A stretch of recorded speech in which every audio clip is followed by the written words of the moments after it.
골로새서 1장 9절에서 12절 말씀 함께 같이 읽도록 하겠습니다.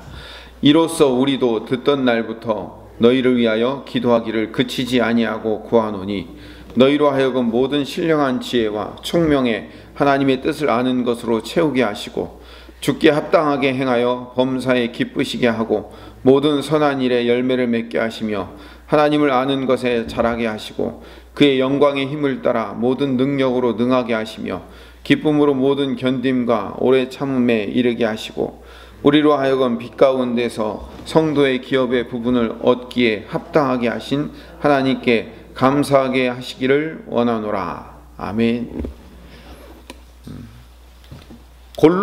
골로새 교회의 지도자인 에바브로로부터 골로새 교회가 복음의 말씀의 씨앗이 그 교회에 심겨져서 그것이 잘 자라서 믿음과 소망과 사랑의 열매를 잘 맺고 있다는 소식을 들은 이 사도 바울과 디모데는 골로새서를 쓰면서 하나님 앞에 감사 기도를 드렸습니다.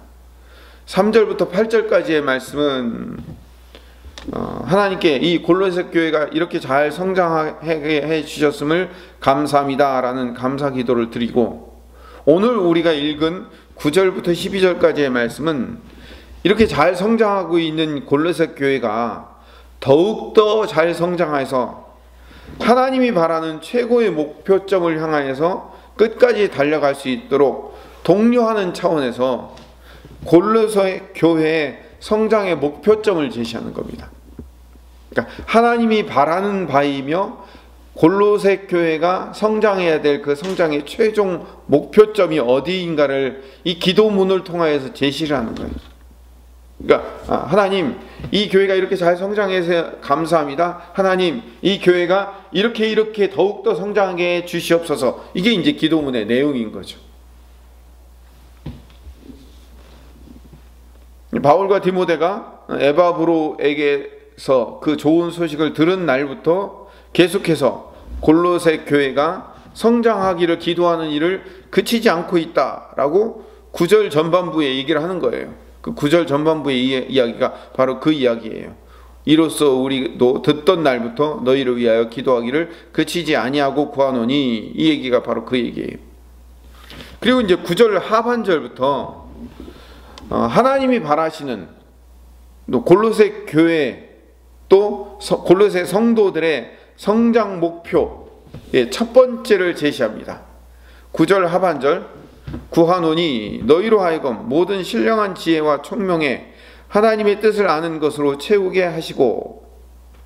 무슨 의미냐면 골로새 교회는 모든 신령한 지혜와 총명, 이 총명으로 하나님의 뜻을 아는 것을 밝히 더 드러내야 된다, 알아야 된다, 이런 의미예요. 더 쉽게 얘기할게요. 이 말의 의미를 가장 잘 설명한 그 번역이 그 가톨릭하고 같이 쓰는 그 공동 번역 개정판에 보면 이렇게 번역이 되어 있어요. 성령께서 주시는 모든 지혜와 판단력으로 하나님의 뜻을 충분히 깨닫게 되어야 합니다. 이렇게 번역을 했어요. 저는 이 번역이 가장 알맞은 번역이라고 생각합니다. 본문에는 성령께서 주시는 이란 말이 나와 있지 않은데요. 성령께서 주시는 이란 말이 나와 있지 않지만 에베소서 1장 17절 18절에 보면 바울이 에베소를 위해서 기도를 할 때, 이 골로새를 위해서 기도하는 것처럼 에베소 교회를 위해서도 기도할 때 하나님께서 그들에게 지혜와 계시의 영을 주셔서 그리스도 안에서 그들이 받은 영적인 복이 무엇인지를 깨닫게 해달라고 하는 기도 내용이 나와요. 그 내용에 보면 지혜와 계시의 영을 주셔서라는 기도 내용이 나와요. 거기에 맞추어서 지혜와 계시를 주시는 분은 성령님이시다라는 것을 덧붙이기 위해서 공동개혁 개정판에서는 성령께서 주시는 모든 지혜와 판단력으로 라고 덧붙여 놨어요. 저는 이 번역이 아주 좋은 번역이라고 생각합니다. 그래서 성령께서 지혜와 총명을 주시는 거죠. 성도는 늘 우리도 기도하잖아요. 지혜와 총명을 주시옵소서. 솔로몬에게 주었던 그 지혜와 명철을 주시옵소서. 우리 늘 이렇게 기도하지 않습니까? 성도는 그 지혜와 총명을 하나님 앞에 구해요. 근데 그 지혜와 총명을 하나님 성령님을 통해서 우리에게 주신단 말이에요. 기도의 응답으로 성령께서 풍성한 지혜와 총명을 우리에게 주실 거예요. 그러면 성령께서 우리에게 기도의 응답으로 받은 그 지혜와 총명, 다시 말하면 지혜와 판단력을 가지고 그 지혜와 판단력을 어디에 사용할 거예요? 요즘 주식 열풍이랍니다. 어느 주식이 잘 뜰 것인지를 그 성령께서 주시는 지혜와 판단력으로 찾아내. 아니면 어느 땅이나 어느 아파트를 사면 더 잘 오를 것인가를 성령께서 주시는 지혜와 총명을 가지고 판단하는 거예요? 아니죠. 성도에게서 주시는 지혜와 총명, 즉 성령이 주시는 판단력으로 깨닫는 건 뭐냐면 하나님의 뜻을 깨닫는 거예요. 하나님의 뜻, 하나님의 뜻을 아는 것으로 채우게 하시고 하나님의 뜻을 아는 거예요. 그 성령께서 주시는 지혜와 총명으로 하나님의 뜻을 발견하고 그 뜻을 이해하고 깨닫는 것, 하나님이 도대체 뭘 원하시는가에 대한 그 뜻을 깨닫는 것이 성도가 가져야 될 첫 번째 목적이라는 거죠. 그러니까 성도가 가져야 될 첫 번째 목적은 내 삶에 펼쳐질 하나님의 뜻을 성령께서 주시는 지혜와 총명을 가지고 발견해 가는 것, 그게 성도의 목적이에요. 모험과도 같죠. 하나님의 뜻을 그렇게 발견해 나가는 거예요. 마치 보물찾기 하는 것처럼 하나님의 뜻을 깨달아 가는 거예요. 두 번째로 10절에 주께 합당하게 행하여 범사에 기쁘시게 하고 모든 선한 일에 열매를 맺게 하시며 하나님을 아는 것에 잘하게 하시고 라고 되어 있습니다. 그렇게 성도들이 그렇게 하기를 기도한다고 얘기해요. 이 10절은 조금 어렵습니다. 왜냐하면 목표점이 여러 가지가 많기 때문에 그래요. 주께 합당하게 행하라는 거예요. 범사에 하나님 기쁘시게 살아야 돼요. 모든 선한 일에 열매를 맺을 수 있어야 돼요. 그렇게 해서 결국은 하나님을 더 잘 알아가는 것에 자라가게 해라는 거예요. 해달라는 거죠. 이건 쉽게 이제 제가 이런 식으로 번역을 해봤습니다. 주님께서 우리에게 원하시는 삶을 적절하게 행동하여 어떤 일이든지 주님을 기쁘시게 할 때 선한 일에 결국 열매를 맺게 됩니다. 그럴수록 더욱 하나님이 어떤 분이시며 무엇을 더욱 원하시는지를 성도는 점점 알아가게 됩니다. 이건 제가 번역해 놓은 거예요. 10절을. 그러니까 9절 후반절과 10절 말씀은 비슷해요. 그리스도인으로 살아 열매를 맺으면 맺을수록 우리는 하나님이 원하는 것이 무엇인지를 더 많이 깨달아 알게 된다는 거죠. 성령께서 지혜와 지식을 주시면, 지혜와 총명과 판단력을 주시면 하나님의 뜻을 분별하게 돼요. 그 뜻에 따라서 우리가 열매를 맺고 선한 일에 최선을 다하여 주님 기쁘시게 하는 삶을 살다 보면 주님의 뜻을 더욱 깨달아가게 되더라는 거죠. 세 번째로 11절에 하나님의 영광의 힘을 따라서 모든 능력으로 능하게 하시며 기쁨으로 모든 견딤과 오래 참음에 이르게 하시고, 이 말의 의미는 뭐냐면 하나님의 영광스러운 능력으로부터 오는 온갖 능력, 권능을 받아서, 하나님이 주시는 권능 받아서, 하나님이 주시는 능력 받아서, 하나님이 주시는 능력으로 강하게 되어서 우리가 뭘 할까요?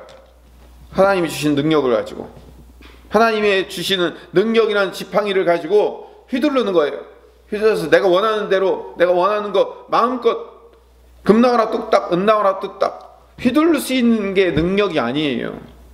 주님이 우리에게 주시는 그 능력이라는 것은, 하나님의 영광스러운 능력, 권능이라는 것은 뭐냐면, 그 능력 받아서 우리가 해야 될 일이 뭐냐면 모든 일을 기쁨으로 참고 견딜 수 있는 능력이라는 거예요. 그 능력을 주님이 주신다는 거예요. 그 능력 받아서 어떠한 상황과 환경과 사건 속에서도 기쁨으로 그 상황을 넉넉히 이겨내어 견딜 수 있는 능력을 주시더라는 거죠. 그러니까 사도 바울식으로 표현하면 뭐예요? 이게 내게 능력 주신 자 안에서 내가 모든 것을 할 수 있게 되는 거예요. 제가 주일날 설교 때도 말씀드렸잖아요. 내가 풍부에 처할 줄도 알고 궁핍에 처할 줄도 알고 내가 배부름과 배고픔과 모든 일을 내가 다 넉넉히 이길 수 있는 능력과 힘을 길러냈으니 내게 능력 주시는 자 그분 안에서 내가 모든 것을 할 수, 이 모든 것이란 게 뭐예요? 풍부할 수도 있고 배고플 수도 있고 어떠한 상황과 환경과 사건 속에서든지 나는 넉넉히 이겨낼 수 있다. 그게 그렇게 넉넉히 이겨낼 수 있는 능력이 뭐라고요? 주님이 우리에게 주시는 권능이에요. 우리 권능을 함부로 이야기하지 마세요. 우리는 권능하면 하나님이 우리에게 주시는 능력, 하나님이 우리에게 주시는 권능하면 마치 마술 지팡이 하나 가지고 우리가 마음껏 뭘 휘두를 수 있을 거라고 착각하는데 성경은요 그런 식으로 권능을 말한 적이 없습니다. 성경이 말하는 권능은 바로 어떠한 상황과 환경 속에서도 하나님의 뜻에 따라서 넉넉히 그 상황을 이겨낼 수 있는 능력을 말하는 거예요. 마지막으로 12절에 우리로 하여금 빛 가운데서 성도의 기업의 부분을 얻기에 합당하게 하신 아버지께 감사하게 하시기를 원하노라.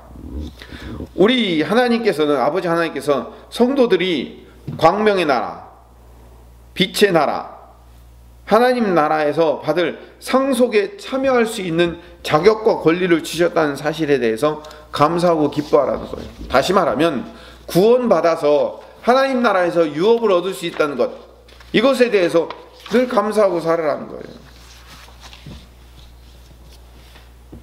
바울이 골로새 교회에 바라며 기도한 점이 9절부터 12절까지 4절의 말씀 우리가 지금 읽었죠? 이걸 요약하면 이렇게 요약할 수 있습니다. 먼저 하나님의 뜻을 알아가야 돼요. 우리가 가장 중요한 것은 바로 이거예요. 하나님의 뜻이 무엇인지를 알고 살아야 돼요. 그리고 그 하나님의 뜻을 발견하여 그 뜻대로 성실하게 열매 맺으며 살아가다 보면 살면 살수록 하나님의 마음을 더 많이 알아가게 돼요. 하나님의 뜻을 더 많이 깨닫게 돼요. 그리고 주님이 우리에게 능력을 주셔요. 근데 그 능력은 어떤 능력이냐면 어떤 상황과 환경과 사건들 속에서도 그 상황과 환경을 기쁨으로 견디며 이길 수 있게 하셔요. 그리고 앞으로 올 소망, 구원받은 자로서 하나님 나라에서 누릴 그 영원한 소망과 유업을 기대하며 살게 돼요. 주님 오실 것을 늘 기대하며. 그게 바울이 골로새 교회에 바라며 기도한 최종 목표점이에요. 성도의 목적이 여기에 있어요. 전 지금까지 성경을 가르치면서 이런 거를 말씀으로 가르치고 훈련시켰다고 저는 자부하고 있어요. 왜냐하면 성경을 있는 그대로 설교하다 보면 내 얘기를 거기다가 넣지 않고 성경을 그냥 그대로 날 것으로 이야기하다 보면 하나님이 우리에게 주시는 진짜를 얻을 수 있기 때문에 그런 거예요. 여기서 인간적인 생각과 인간적인 사고방식으로 성경을 풀어서 내 것을 첨가해서 넣으면요 우리에게 늘 우리 개인의 입장에서 내 개인적인 삶의 입장에서 내 가정, 내 자녀, 내 것, 나 잘 되는 것 늘 거기에 초점을 성경을 맞추면서 읽고 그렇게 설교하고 그렇게 해석할 수밖에 없는 경우가 많이 있습니다. 그러나 성경을 성경 날 것 그대로 읽고 해석하고 하다 보면 중요한 핵심은 어디에 도착한다고요?